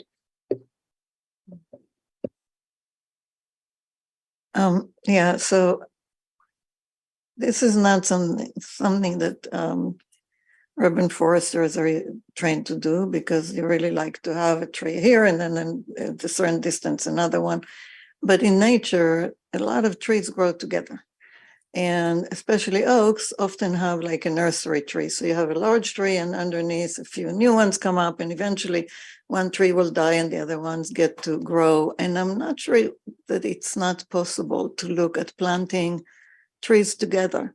there are also some species that really benefit of having two. So you'll have a buckeye under an oak or something that creates more interest. And I know there's not a lot of space for most of this, but I think there are places, maybe in parks and maybe also on some streets, that you could put a tree that's there, you know, in 10 years, this tree is going to fail. Let's put an oak right next to it now. In 10 years, that oak is going to be a nice sapling, and then the other tree can come down. And you grow them together, not in succession of removing one and planting one, but actually planting them together for a while. I think it would be interesting to try that. And I know that's not what people learn in forestry schools, but that's what they learn from nature and looking outside and what trees do when they're allowed to behave the way trees would in nature. So I think it would be interesting to try that somewhere. If you want to try my street, you're welcome. That's actually something we've looked at doing on places like Stone Lane. The biggest issue is most folks' yards don't have capacity for two trees because there's often underground utilities that prevent planting next to the tree. There are certain locations where we do have a large enough right of way to do that, and we will be exploring the possibility of pre-planting the succession tree before the removal of the existing tree. It's just a question of whether or not there's space and whether there's an underground utilities. Thank you. It seems that's being done in parks a bit already.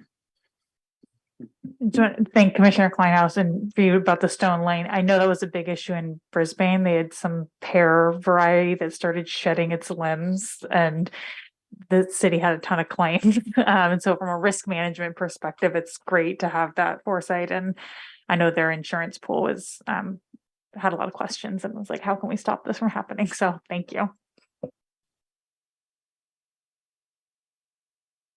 Anyone else?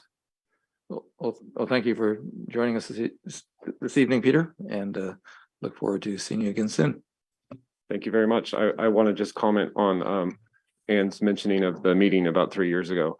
I still remember how excited my predecessor was when he came back from that meeting and discussed the possibility of this happening as a public forum for urban forestry. So I'm happy to see it finally come to realization here. He was such an advocate for doing this. It's really great to see this. Thank you for having me. Thank you, everyone. Thank you. Okay, next up is the ad hoc committee and liaisons update. We have a little bit more time for this item than we've had the past few months. We've had pretty jam-packed agendas, so look forward to an opportunity to share progress and thoughts from not only the past month but from previous months as needed. Who would like to start?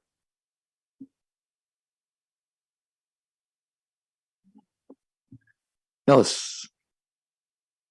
Yeah, on the I guess on the fill users, we're glad to see that. I think everyone heard that the soccer fills are in progress, and hopefully that will be something that we can sign off on here in the next 2 weeks. So again, thanks Darren and team for really taking that to the next level. I was surprised though that they were able to do all of this with all the rain that we've had. Although I missed it, I was out of town, but it's a different story. But I read about it. So the fact that they have been able, I actually drove by there today and looked like it's really coming together. So thank you for getting that done. So thank you. And on the other, we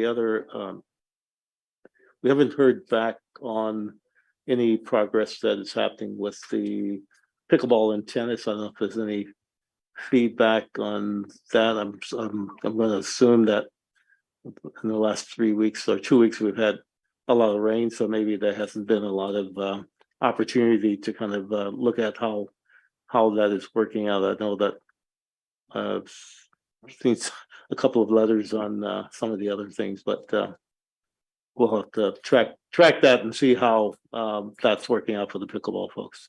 I'll definitely check in with Adam Howard and at the next commission meeting, have an update for you. Okay. But there's no policy update until city council Right, approves right. that. I thought- Just to that's- clarify. Right. And back on the field users, there was a comment made earlier about the fields at Hoover Park, and it seems like something Yeah. that perhaps our field liaison Yeah, I made a could note of that, help so liaise with. be reaching out on that. And also I'm really happy with the efficient progress that's been made at Mayfield on the fields. Yes. Okay. Thank you. And Yeah, a couple of things. We talked about the fundraising development committee last time. The ad that is in the Enjoy catalog for the winter time. And evidently, Darren, there's an opportunity to do that on a quarterly basis. Is that okay? So we should be probably working on that in the near future. And also the website. So switching to the recreational opportunities, we had a good meeting, I think, Darren, with the skate park folks, and they've requested some information, and it's really nice to see Sam and his colleagues, kind of, or his team, taking note. And it's interesting to think about where he is in his life, and the fact that to schedule a meeting with Sam has to be worked around school and wrestling and all of that. And he's really taken a lot on that group. And I think we're all excited to see him be successful, or to see his group be successful. Yeah. So the other recreational opportunity, obviously, is the Recreation Wellness Center. And we are very hopeful to be able to make a presentation, the ad hoc, to the commission in January on the 24th. I think it'll be pretty exciting for our committee, but really exciting for the ad hoc, for the commission as well. So we're looking forward to it. thank you. Anything else? Only in the area of aquatics, with, I guess, our pool is being drained in March to replaster and do a couple of things. And so I was happy to know that I heard about it from a neighbor who uses Rinconada all the time. And so that means that the word's getting out to the swimmers early. That's it. Great, thanks. And I think we're on tap for the annual aquatics report January. update in January as well. That's correct. So would that include golf as well? That's correct. Our next agenda item will be discussing our agenda for next month will be a lot quicker now. Updates from others? Mandy? Nothing on the pickleball court usage. The dog parks continuing to work with staff on sort of initial feasibility and locations for a sort of pocket dog park in North Palo Alto, and meeting with those stakeholders. I'll also be meeting with a stakeholder from the Barron Park area just to get more information on what they were thinking and their petition and thoughts for the future.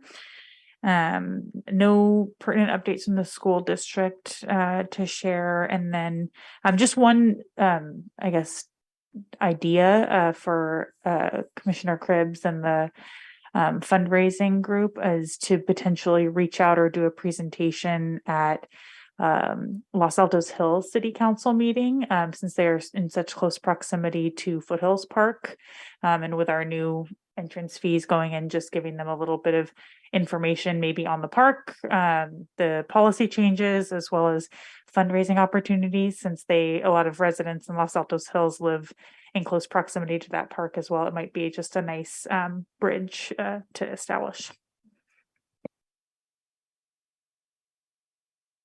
Thank you. Nice idea. Others? Joy or Shawnee, any updates? Yeah, not for an ad hoc committee, but we had a meeting with the Institute of Sustainability Infrastructure Director of Education. I think it was on the 5th of December, about 8 days ago. Darren was in that meeting. Lam was also in that meeting as well. And Meha, did I pronounce it well? Mecca, yeah. And the summary from that discussion was a presentation from the director to tell us the benefits for the city. She shared the free access that the city staff could benefit from using the resources. So we don't necessarily have to subscribe to anything yet, but we could use the free resources in terms of all the projects that we plan as a city. And also she shared the applicability of the standards or the criteria that the infrastructure currently uses. Major outcome from that is for the city staff to go through the checklist, sign up for free, and see if it's something that we would be interested in pursuing in the future.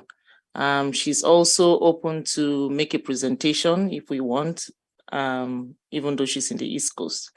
And I know our meetings are usually very late.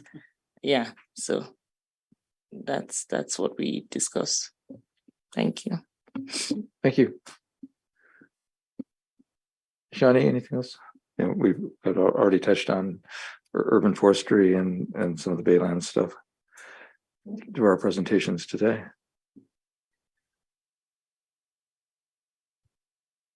Okay, now we'll move on to Commissioner Board Member questions, comments, announcements, and future agenda items. Let's start off with future agenda since we all pretty much knocked that out already.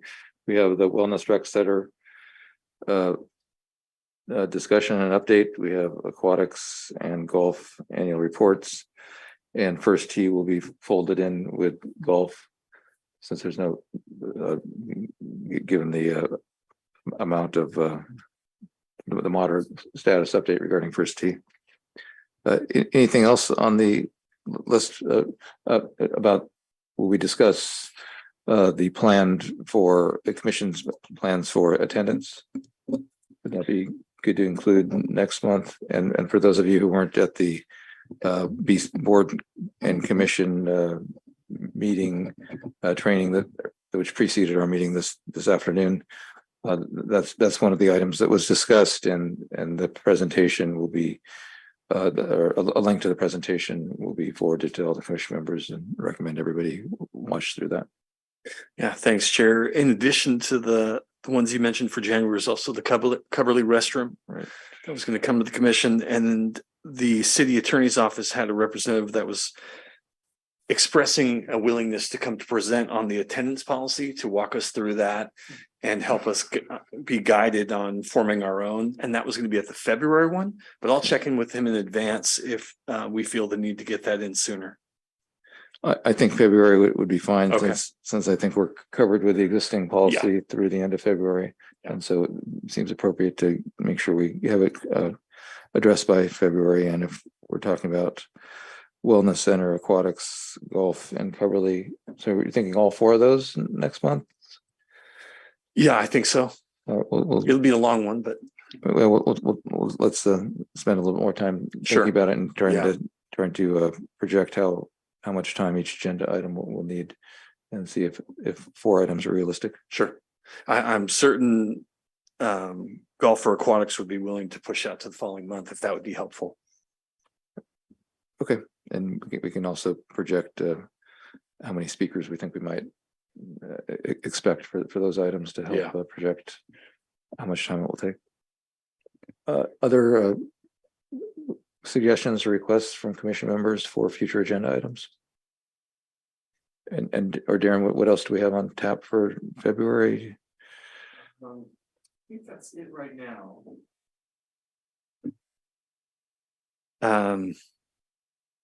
Yeah, I need to work on that a little bit more to populate the February, March. At some point soon, Chair, we'll have to begin working on our work plan as well. So scheduling. Yeah, I do have some questions about the work plan, and I want to get clarification from the city clerk's office, and also with the if city council is looking to update the handbook. I have concerns about this commission working on the work plan before new members are added at the end of March.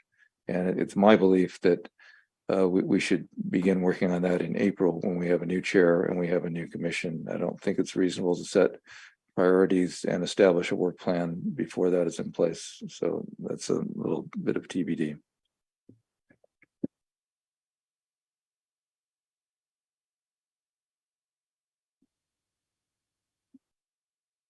Anything else on agenda? Any questions, comments, or announcements? I have only one. And we have at least, or almost, we have a chance of getting out of here before 9, but maybe not. Go ahead. Well, I think we're going to break a record actually tonight, but I just wanted to wish everybody a very, very happy holiday and a restful time as we look to the new year. And I'm sure everybody shares that. Thank you. I second that. I was holding off on that to the end, but absolutely. Others? No, wish everybody a happy, healthy, and safe holiday season for everyone here. Appreciate all the staff support we've gotten throughout the year, and it's been a pleasure working with everyone. It's a really value and appreciate the effort and dedication from the staff members, and it makes a lot more fun and as well as being a lot more effective for us. So thank you. With that, I will close our meeting and look forward to seeing everyone next year. Thank you.